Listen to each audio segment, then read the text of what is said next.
Hello everyone, in this video I will show you how to save Instagram draft reels in gallery without posting. Right, so it's a really easy thing to do. So if you want to post here, I will just go to the plus icon here. I will go to the reel section and let's say that I just want to create a reel and I will just select here and this is the reel. It will synchronize right clips to the audio. So let's just wait here and let's just go to the next.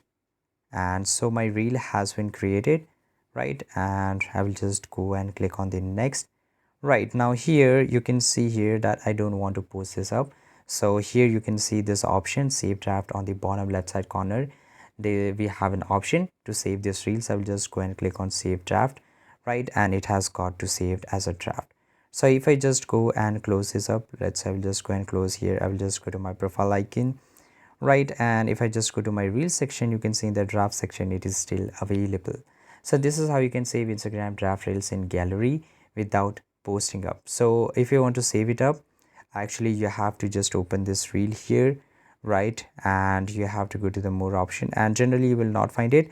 So you just can't download this up in your gallery.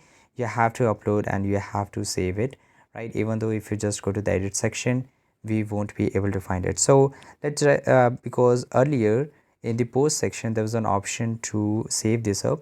So I will just go here. Let's say I will just open this here and I will just go back here now and I will just go and click on save draft. So right now it's not available. Earlier it was available, but right now this feature is not. So you can't do anything. This is the only way to do this. And thanks for watching this video. Subscribe.